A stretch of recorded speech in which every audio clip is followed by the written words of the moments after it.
Сайн байцааны үзэгчдээ 10 их хэмжээний цуглал үзээс бэлтгэх хүргэдэг нутгийн цаг мэдээллийн хөтөлбөр эхлэхэд бэлэн болсон байна.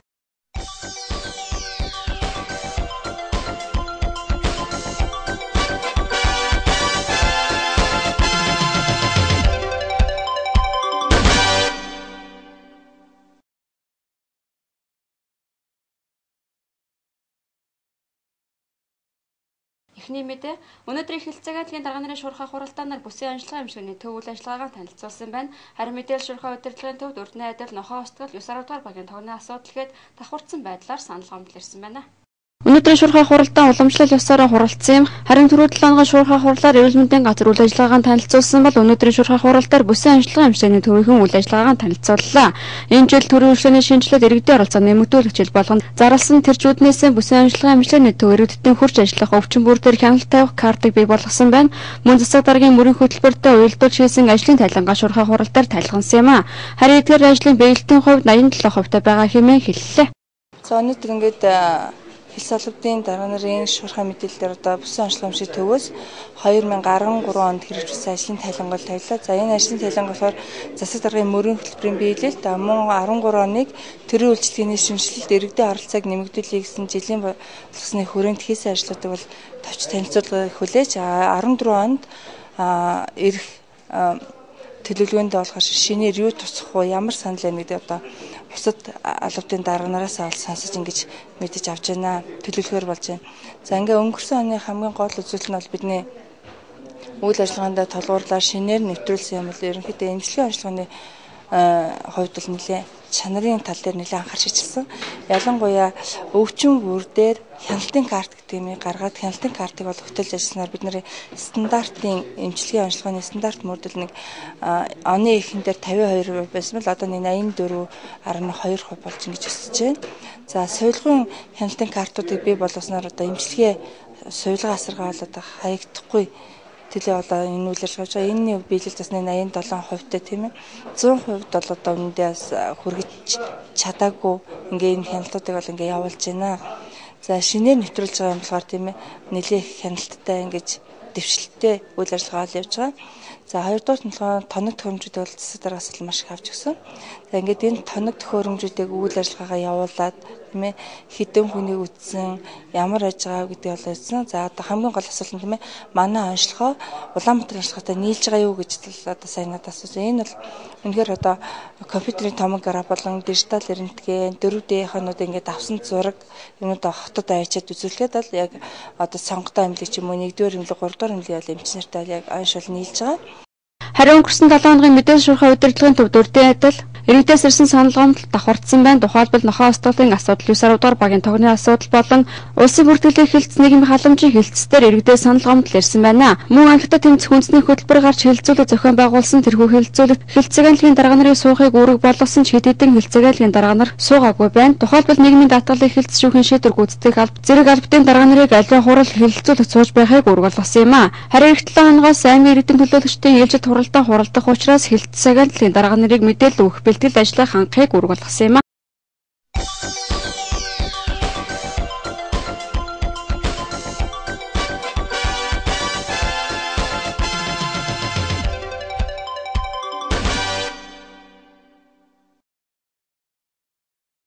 Өнөөдөр улс тоног хосны 89 жилээ тохиож байгаа. Харин энэ өдрөө тохиолдуулан төрийн жинхэнэ албан томилгодод 6 сарын турш ажил үргэн гүйцэтгэж байгаа ажилчдын тангар өрх ёслолын ажиллагаа ёслол төгөлдөр болж өндөрлөө.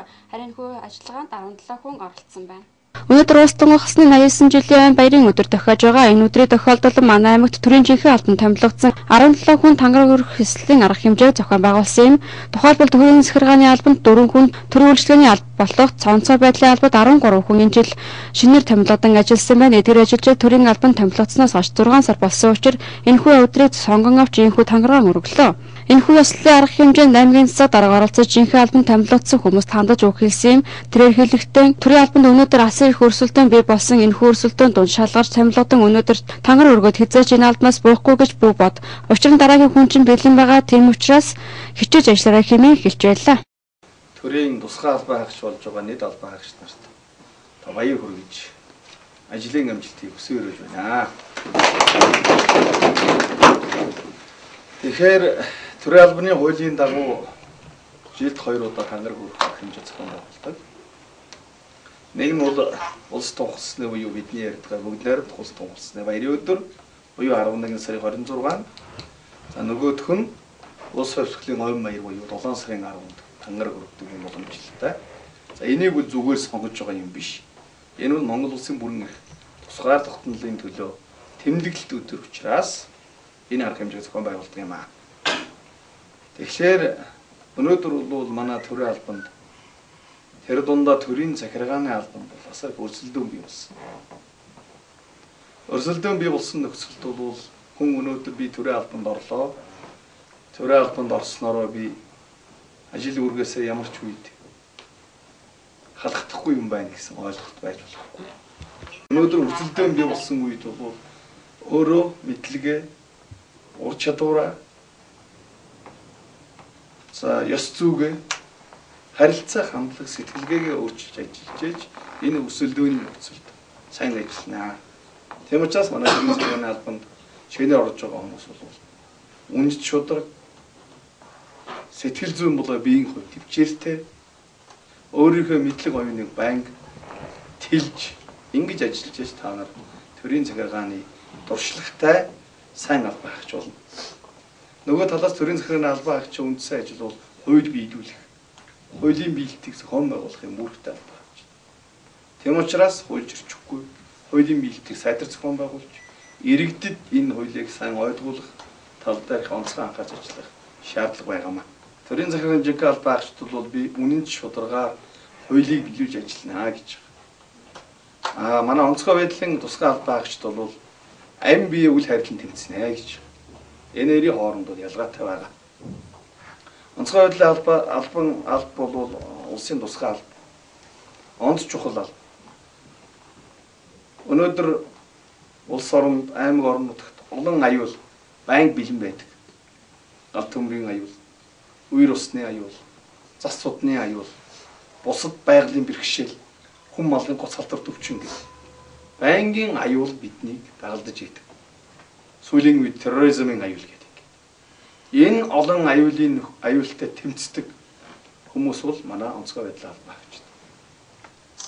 Сүүлийн жилүүдэд гарсан онц аюултай байгалийн үзэгдлүүдийн үед манай албан хаагч үүргээ сайн гүйцэтгэж байсан. Та бүхэн өнөөдөр орж ажилласнараа мөн энэний төлөө ажиллах тийм хүмүүс бий болж байгаа. Та бүхэнд бол олон шаардлагууд тавигдж байгаа. Нэгдүгээр асар их төвчээр. Хоёрдугаар ахаалцсан ба. Эр зориг. Дээр нь мэдлэг болсол, дуршлаг, сургамж олон зүйл та нарт олж авах юм шаардлага үүсэж байна.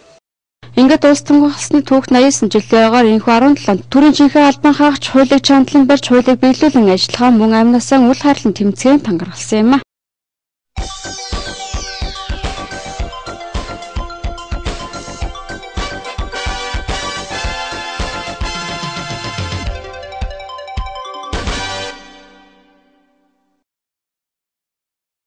Дараагийн мэдээг дуулгая. Аймгийн засаг даргын зүгээс иргэдийн хуралд 2013 оны төсвийн гүйцэтгэж байгаа гүйцэтгэл болон 2014 оны орон нутгийн төсвийн төслийг энэ сарын 25-ны өдөр гартуулсан байна.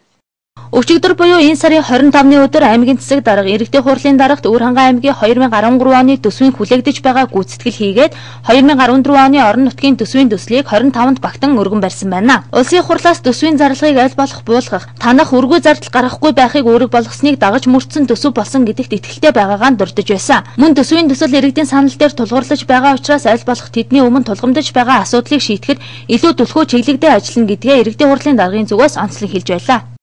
За ингээд баярлалаа. Төсвийн хуулийн дагуу бол 12 дугаар сарын 5-ны дотор аймгийн төсөв батлагдах учиртай өнөөдөр засаг даргаас иргэдийн хуралд 2014 оны төсөв, 2013 оны үндсэн чиглэлийн биелэлт, 2014 оны үндсэн чиглэлийн төсөл, за мөн 2012-аас 16 онд засаг даргын үйл ажиллагааны хөтөлбөрийн эхний 1 жилийн гүйцэтгэл, за 2014 оны хөдөлмөр эрхлэлтийг дэмжих жил болгон зарагдах гэсэн асуудлуудыг хилцүүлэхээр өргөн барьж байна. Хувьд бол мэдээж энэ их хурлаас баримтлсан одоо чиглэлийн дагуу явж байгаа хаа гэж ойлгож байна. За мөн одоо орон нутгийн хөгжлийн сангийн хөрөнгө бол өнгөрсөн жилдээ харьцуулах юм бол тодорхой хэмжээгээр өссөн байгаа. За энэ хөрөнгийн хувьд бол за иргэдийн одоо санал дээр тулгуурлаж байгаа учраас аль болохоор Өөрхангай аймгийн иргэдийн өмнө тулгамдж байгаа асуудлуудыг шийдэхэд илүү одоо төлөвлөсөн байхаа гэж бид бодож байна. Тэгэхээр ер нь бол аймгийн хувьд бол хамгийн нэг түрүүнд иргэдийн одоо өмнө тулгамдж байгаа асуудлууд болохын агаарын бохирлыг бууруулах, за 100 мянган айлын одоо орон сууц хөтөлбөр хэрэгжиж байгаатай холбоотой энэ одоо олон барилгуудын дэд үтцийн асуудлыг шийдвэрлэх, за мөн одоо олон барилга бай боломжууд баригдаж байгаа холбоотой энэ орчны тохиолдолтой холбоотой энэ олон зардлуудыг төлөвлөсөн байхаа гэж бид найдаж байна. 14 оны төсөв маань ард иргэдтэй үр өгөөчтэй аймаг орны одоо хөгжил төвчилд одоо мэдгэдэггүйц одоо хувь нэмэр оруулахаар ийм одоо төсөв болсон гэдэгт итгэж байна. Ингээд тавд баярлалаа. Энэхүү төслийг аймгийн иргэдийн хурал 3 үе шаттайгаар хэлэлцэн батлах юм байна. Үүнд иргэдийн хурал, иргэдийн төлөөлөгчдийн хурлын тэргүүлэгчдийн хурал, иргэдийн хурлаас байгуулсан ажлын хороодоор оруулж санал дүгнэлт гарган 12 сарын 3-ны нэгдсэн хурлаараа эцэслэн батлах ажээ. Түүнчлэн 2014 оны орон нутгийн төсвийн төслийн зарлага 70 тэрбум төгрөг, орон нутгийн төсвийн зарлага 20 тэрбум. Харин орон нутгийн хөгжлийн сангийн хөрөнгө 13 тэрбум төгрөг байх бөгөөд үлдсэн 37 тэрбум нь боловсрол, эрүүл мэнд, соёл, спорт, аялал жуулчлал, газар байгаль орчинд зарцуулагдах ажээ. 2014 онд хөдөлмөр эрхлэлтийг дэмжих жил болгосон. Тэгвэл энэ хүрээнд хувийн хвшлийнхнийг хэрхэн дэмжих талаар нь тодруулахад энэ төсөв бол 14 онд бид нэр ялангуяа иргэдийн амжиргааг дэвшүүлэх, хөдөлмөр эрхлэлтийг нэмэгдүүлэх, за тэгээд бүтээн байгуулалтыг өрнүүлэх энэ чиглэл зориулагдсан юм төсөв байгаа. Ялангуяа бид хөдөлмөр эрхлэлтэд дээр нь бид нэг 3 том зорилт тавьж байгаа. Нэгдүгээр нь хөдөлмөр эрхлэлт асуудал, хоёрт нь иргэдийн сэтгэлгээ хандлагыг өөрчлөх зориулж бас яг өрнөг тавья гэж ингэ төлөвлөсөн. Гурав дахь нь энэ архитектураа тэмцэх асуудал байна. Өөрөнгө. Энэ бол бас гамшиг болох гэдэг. Энэ рүү чиглэсэн бас одоо хөрөнгө төлөвлөж ажиллана. Энэ гурав руу чиглэсэн нэлээ бас зүйлүүдийг хийхээр төлөвлөсөн юмнууд байж байгаа. За яг хувийн хвшлийг бид нэр хэд хэдэн чиглэлээр дэмжиж байгаа. За нэгдүгээрт бол бизнес хөгжлийн төвүүдийг дэмжиж байгаа. Аймгийн хэмжээнд бид нар нэг 200 гаруй сая төгрөгийг бизнес хөгжлийн төвүүдийг дэмжих зарцуулж байгаа. Сумдын бизнес хөгжлийн төв, аймгийн бизнес хөгжлийн төв. Халаалтын зардалд дэмжлэг үзүүлж байна гэсэн. Энэ бол бизнесийг дэмжиж байгаа нэг дэмжлэг. За хоёрдугаарт бид 14 оноос эхлээд зарим чиглэлийн одоо үйлчилгээг сая ерөнхийлөгч гэсэн нөгөө том төрөөс ухаалаг төрд гэдэг зөвлөгөн дээр хэлсэн. Ерөн төрийн одоо зарим үйлчилгээг энэ хувийн хвшлэр гүйцэтгэх хэрэгтэй байна гэж. Энэний бас эрхний зорилт болгоод бид нэр энэ 10 хээрийн хот тохиолт, хог зайлуулалт, хот нийтийн аж ахуйн үйлчлэгийг ч гэсэн бид нар цааш та хувийн хвшлэр гүйцэтгүүлдэг ийм зачвар ихний ээлжинд орё гэж байгаа. Гэх мэтлэнгээр бидний зүйл бол хувийн хвшлэр дэмжихийг чиглэсэн тийм чиглэлийн төсөв бол бас болсон гэж хэлж болохоор байгаа. Зарлага юм байх бол орлогын тухайд 2014 оны төсвийг шахуу төлөвлөж, сангийн яамны хянснаас 800 гаруй сая төгрөгийн нэмээ олохоор төлөвлөсөн байна. Ирэх 2014 оны орон нутгийн төсөв иргэдийгээ илүү харж үзсэн, дэмжсэн төсөл болсныг тэмдэглэн хэлж байсан.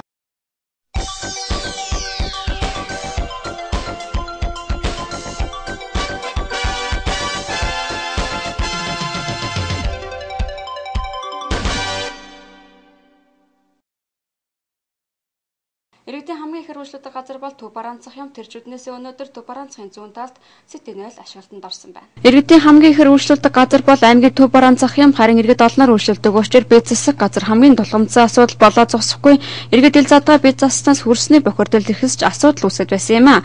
Харин 10 ихэр сумын засаг даргын мөрийн хөтөлбөрт нийтийн бид засаг газрыг хэд хэдийг барина гэсний анхных нь энэхүү өнөөдөр ашиглалтанд орлоо. Энэхүү нийтийн бие засах газрыг хан нэгдэл компани 40 оргийн хугацаанд барьж гүйцэтгэсэн бөгөөд дулаан бохир цэвэр болон дулааны шугамд бүрэн холбогдсон байна. За энэ барилгыг манай хан нэгдэл компани хамт олон 40 оргийн хугацаанд барьлаа. Яг хөтөлбөрийн үйлдэл залгасан байсан ч гэсэн бид нэр хичээл зүтгэл гаргаж одоо барилгын норм стандартын дүрм шаардлагыг хангасан чанартай барилга барьсан. Энд бол одоо хөгжлийн бэрхшээлтэй иргэний өрөө эрэгтэй 0, эмэгтэй 0 гэсэн нийт тийм бол одоо 7 суултуур суйрлагдсан байгаа. Дулаан нам бол 36 м газраас энэ эмийн сангийн дулааны шугамнаас авсан худаг гаргаж авсан байгаа. Бохир ус нь одоо гэрэл төвийн арын бохирт бол холбогдсон байгаа. Бас 30 гаруй метрээр ингэж холбогдсон. Цахилгаан нам бол 130 м газраас ингэж авч татаж оруулсан байгаа. Энэ барилгад хэрэглэсэн материал бол дандаа стандартын шаардлагын чанартай материалаар хийгдсэн байгаа. Ийхүү нийтийн бие засах газар нь иргэдийн тав тухтай байдлыг бүрэн хангасан бөгөөд хөгжлийн бэрхшээлтэй иргэдийн үйлчлүүлэх нөхцөл байдлыг чангасан байна. Харин цаашид энэ жишгээр хэд хэдэн ийм нийтийн бие засах газар баригдах ажээ.